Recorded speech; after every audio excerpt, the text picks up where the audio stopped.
Hello, this is Nick from When Prog and Power Unite, and I'm speaking with Ted Leonard, longtime vocalist for Enchant, and more recently Spocks Beard, Affector, and Thought Chamber, whose second album, Psykerion, is coming out this fall. Welcome, Ted. Well, thank you. Thanks for having me. Now let's talk first about the new Thought Chamber record. Since 2007's debut release, Angular Perceptions, the band has been pretty dormant. What brought about the new record now? Actually, there was a period of time in my life where, despite current evidence, I had nothing going on musically, and then it rained and then it poured. But so when I had this lapse between projects, I actually called Michael and said, "Hey, man, have you ever thought about doing another one?" And that was actually 3 years ago. Then we had to deal with kind of a lineup change, and then I got busy with Spocks and everything else, and so a lot of stuff got put on hold at various times. So that's kind of the way it is when it's a band that doesn't actually live in the same ratty apartment, and we're on. He's in Texas, I'm here in California, so it's been a project band of sorts, and just exchanging files back and forth, and sometimes those types of things take longer than like a regular band. I don't even know if regular bands exist anymore. Yeah, it seems that line is getting blurred more and more as things are going on, and a large part of that is the internet, which allows people to, connect with musicians that they might otherwise never have been able to connect with. Right. I mean, Affector is a good example. I didn't meet anyone else in the band until it was, long come to fruition. And they're from Germany, and one from Germany, one from Holland, I think, and then the bass player was from New York. In this case, Michael and the other two guys are all from Texas, and then Bill and I obviously both live in California. So now, speaking of the internet, that's part of a larger part of the technology that has made music a lot different than it was 20 years ago or so about when you released A Blueprint for the World with Enchant. Would you say that this technology has made things easier to market yourself or more difficult? Well, I don't know if it's the technology or if it's the nature of the business, but it's made it necessary or more necessary to market yourself. You used to kind of leave that in the hands of the record company and the promoters, and now it's become, every musician has to be a promoter, has to be a marketing genius, and at least successful ones do, which I'm nowhere near. But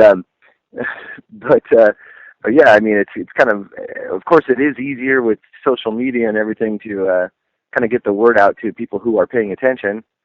But as far as getting the word out to anyone who would be out of your direct contact, it's still, I mean, a lot of that's still left up to, the record company and stuff. I mean, that's how this interview got arranged, right? Mm-hmm. So.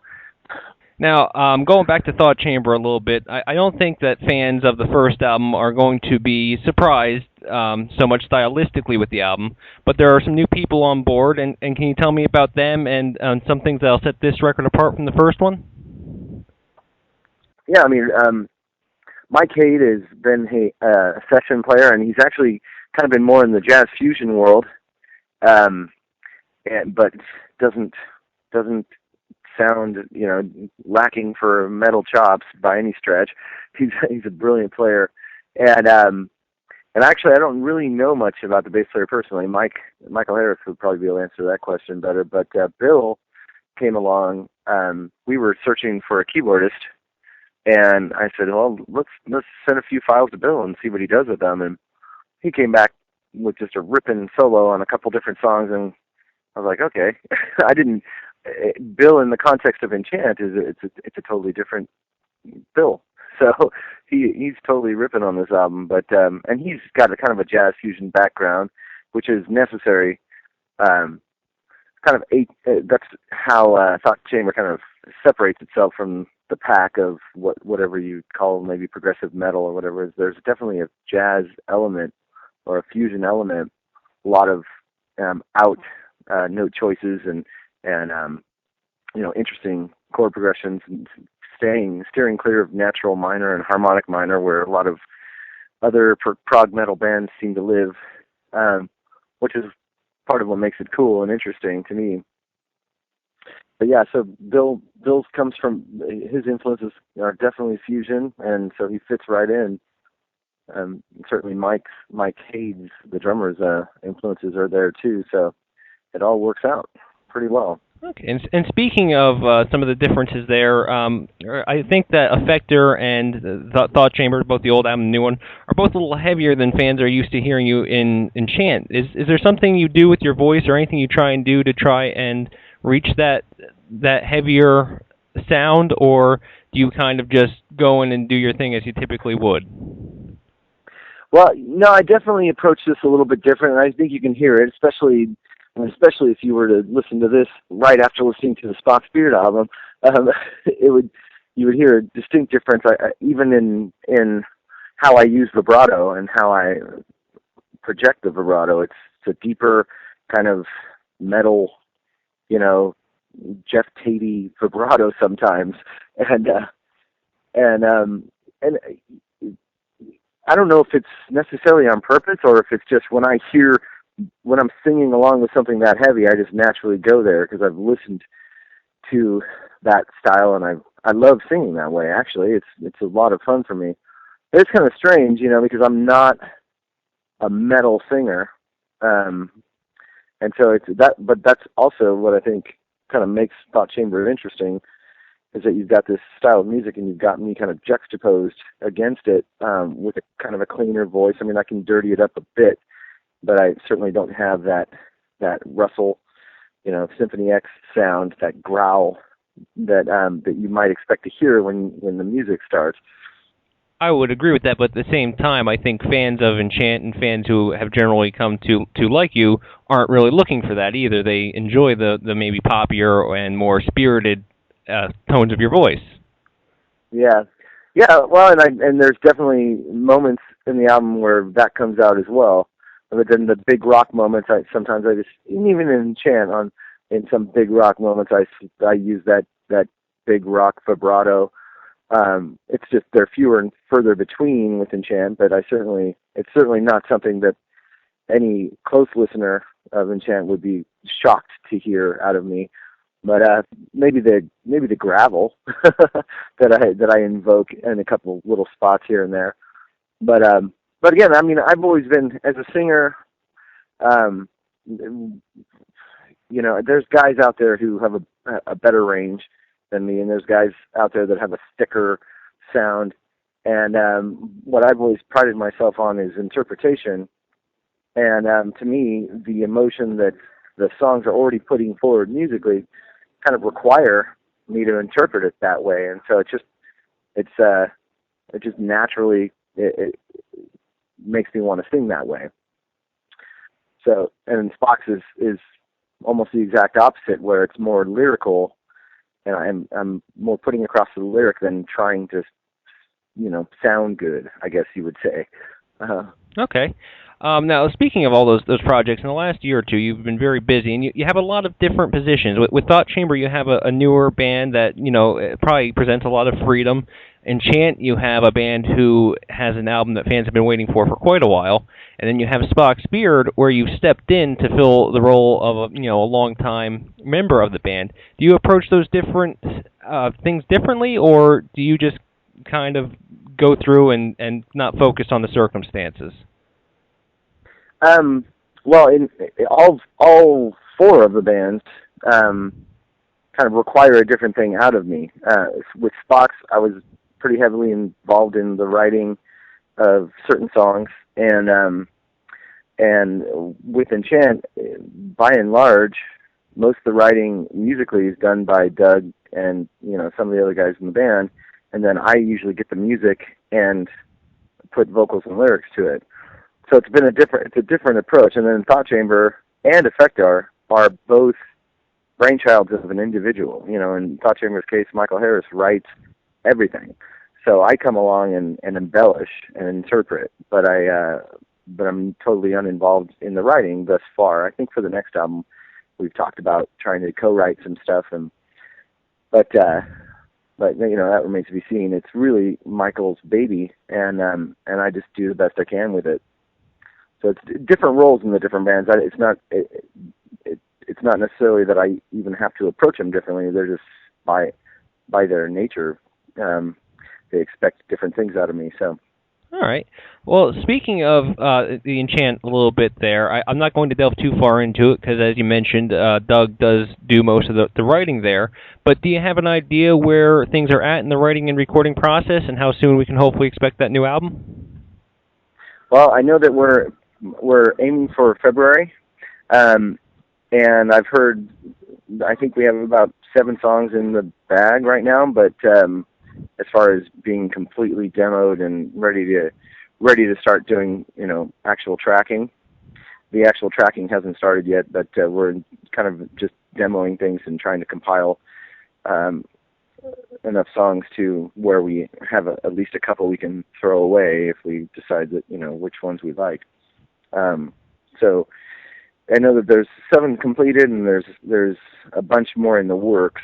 They're just kind of in various stages of completion. But we're aiming for February. We'll see. All right. Well, I certainly hope for the best. Like many Enchant fans, I've been waiting patiently and hopefully for that next one to arrive. Going on to Spocks Beard for a little bit, if we look at their history, they had Neil Morse, who left, and many thought the band was finished, and then they had Nick DeVirgilio, who led the band for a while. He left, and many thought they were finished again, but now you, as you said, are helping with the songwriting, have stepped in, and have shown that the band can still keep going. What's it like to be part of that creativity and that band that has a storied history? Well, it's just a huge privilege. First of all, I mean, when I got the call, honestly, this probably sounds counterproductive to say, but when I got the call and was mulling over the thought of joining, I was like, man, as a fan, I don't know if I can take a second lead singer change, but as being me, I'd be an idiot to say no. So of course I was going to give it a go, and really expected a backlash of some sort from people who were just like, man, why don't you guys just call it a day? And there's been a couple of people who said that, but I would say the overwhelming response has been pretty positive, which has been way more positive than I would have even expected. And we did our best, and I think what we came up with is a great album, and it definitely harkens back to old Spocks while also stepping in a new direction in different songs. Kind of from song to song, it either is harkening very obviously back to Spocks, old Neil era Spocks, and in the other songs it's like, wow, this is a new direction. Even the title track, which is one I wrote, it definitely has those elements of old Spocks. I think that's why we chose it. But then in other moments, it doesn't resemble old Spocks at all. So, from a legacy standpoint, of course, it was kind of an intimidating thought to be able to try to step into Neil's shoes or Nick's shoes, for that matter. And certainly, I wasn't going to be taking any drum solos.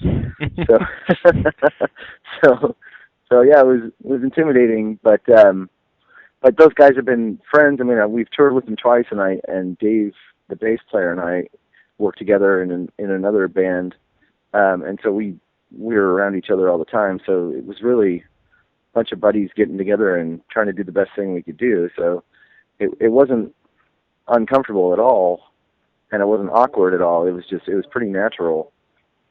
Awesome. Now, speaking of the focus or the kind of sound going back to the Neil era, I've noticed in your live set list recently that you've pretty much been playing either from the new album or back from the Neil albums. Was that because you wanted to, as a band, kind of focus on that sound, or is it because perhaps you thought your voice was better suited to sing Neil's things? What led to that? Actually, yeah. When we got that question a lot on tour, and when we put together the set list, I don't think, maybe I wasn't privy to this, but I don't think there was any preconceived notion to avoid the Nick era songs. Certainly when we did a bunch of one-offs, festivals and stuff before I even joined the band, and we were doing some Nick era songs like Emperor's New Clothes and On a Perfect Day. And those are right in my wheelhouse. I mean, Nick and I have very much more similar of a range than Neil and I do. But I think the character of my voice lends itself more to. I can pull off a pretty good Neil impression when I try, and I don't do it on purpose. But I've listened to so much music that and I've also been a cover band singer. I just kind of naturally try to match the inflections and almost the character of the voice when I sing somebody else's stuff. So it's fun for me. At the same time, I try to make it my own, but I kind of naturally just go for Neil's sound. I have an easier time matching his timbre, that kind of breathiness of his voice and stuff than with Nick. But the range aspect of Nick's singing is right in my wheelhouse. It's really fun to sing songs like On a Perfect Day. And, for me, it's more of a stretch than the Neil stuff range-wise. Okay. I assume I can only imagine it can be likened to maybe Queensryche in their current situation with Todd LaTorre, in that he finds it hard to distance himself as a fan, even now that he's the lead singer. You kind of go in from a different angle from a singer who came out of nowhere and auditioned and is learning the band anew. Yeah, right. I mean, I think in his case, he's definitely. I don't know how I've never heard him in any other context, but he's definitely sounding like old Jeff, and I would imagine that he's trying to, but maybe that's just how he naturally sings, and they just found the right guy. But yeah, I haven't heard the new material, but I've heard clips of him singing the old stuff. It's pretty impressive. Mm-hmm. But yeah, I think I don't know. I mean, when I stepped into those shoes and we started singing the old Neil songs, it's fun to sing it that way. I mean, it's right to sing it that way. I overpronounce the words like Neil would, and I try to match the little vocal riffs that he would do, and really just try to almost talk the lyric. He has a very unpretentious way of delivering, vocals. It's very much delivering the lyric. It's still in pitch and it still sounds great, but there's also kind of, he's not trying to sound good. It's very natural and just lyrical. And so I approach it that way. And actually when we recorded the album, I think I kind of just automatically approached recording the new songs that way as well. Although it still sounds like me, but Well, I don't think you'll hear many complaints on that, because few people complain about overpronouncing. It's usually underpronunciation that people have a trouble with. Right. Yeah, like watch the sparrow falling gives new meaning to life. Now you had mentioned the one-off festivals Spocks Beard was doing, and they just recently got announced to play a new festival, Prog Nation 14. It's going to be a 5-day cruise/music festival hybrid. And what are your thoughts on this idea of the cruising music show that's kind of gained traction in the last few years? Well, I love the idea, frankly, because it'll be the first time that I've been on the road and will be able to actually take my wife with me. Because it's just not a conducive situation to be trapped on a bus with a bunch of dirty men and then have a woman hanging out with it's not. Anyway, but so that part of it's going to be great. And, of course, I'm really excited to, be on the cruise with King's X, one of my favorite bands of all time. And, of course, Pain of Salvation and Flower Kings and Transatlantic. I mean, it's going to be a really cool package. So I'm pretty excited about it. Good. Now, given the number of projects that we've mentioned here, I mean, just 4, and those are just in the last 2 years or so. I know you've worked with a lot of people making music at this point, but is there anybody on your bucket list yet that you really think you could have a shot with working with that you'd love to? That I have a shot? Well, there's bucket list, and then there's the realistic stuff. I mean, I would love to. There's a lot of people I would, kind of in a dream sequence I would probably love to sing for, like Kansas, and but on the other hand, I'm not going to be able to pull off Steve Walsh's keyboard parts, so he better just keep doing what he's doing. I'll just keep dreaming. Well, that's why you need someone like Jimmy Keegan who can handle those parts. Yeah, it's the keyboard parts that I'm worried about, not the not the. Well, vocals. for Spocks Beard, it was the drums. Right. Yeah. Yeah. No. Yeah. Jimmy's a beast. And he's his own person too. It was really kind of fun to watch, you know, how he approached the songs for the new album, because, you know, he's, again, like when we're playing live, he's playing somebody else's parts, or has been for years now, 10 years. And he finally gets to use his skills of interpretation, and it was really cool. He did some really cool things on the album. Yeah, I don't think anybody really had any complaints about the change in drummer there. No, I can't imagine. Can't imagine they would. I mean, Nick is still, I mean, to be brutally honest, he's still probably my top 3, you know, drummers. That's why when I went and did a solo album back in 2007, I asked him to play on it, and he did, and it was great. I love he's such a musical drummer. I mean, he really just plays the song. Mm-hmm. You know, you talk about interpretation. He's just so mega talented. Yeah, I mean, and you don't see many drummers who can go up and sing and play the guitar and write and do all that. You know, that's an added dimension that, you know, not to knock on drummers who can't, but those guys seem to have a deeper understanding of everything that's going on for obvious reasons. Yeah, and just singing, you know, in perfect pitch, and with the crazy range that he did when he was providing the backing vocals, especially, just, yeah, he just blends with anyone he's singing with. He really is just an all around mega talent. So yeah. Yeah, I guess, mad respect for the dude, that's for sure. Now, you've been doing this for about 20 years now, and you've kept your focus mainly on progressive rock and metal during that time, 2 genres that, with a few exceptions, aren't known to be huge money makers. Now, going forward, what kind of advice would you give to people who are trying to move in the genre and either be successful or just be able to make it so they can do what they love? Yeah, well, I would say focus on the second part. Do it because you love it. If you're doing it to make money, it can be pretty frustrating. But, you know, if you're doing it because you love it and you get the opportunity to travel to foreign lands, I mean, that's the one thing I would say is, you know, if I was in a pop band or you know, just a melodic, you know, just a straight ahead rock band, we would have either blown up and gotten to do all those things, or we would have played local shows and gotten to do none of them. The fact that I, you know, focused on progressive rock gave me the opportunity on a smaller scale, but to travel the world. I mean, I haven't made much money, obviously, but I've gotten to do things that people far more talented than me never got to do. So I consider myself pretty fortunate. Yeah, it's been a fun ride, and you know, it's where it's the music that has always inspired me. So it wasn't a stretch or anything for me to want to do that.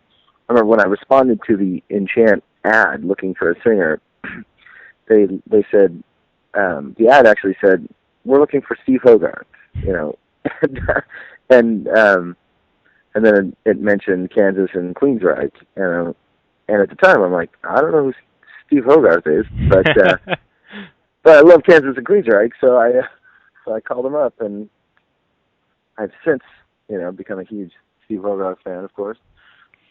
But yeah, I mean, that's just always been the music that's inspired me, and it lets you be proficient.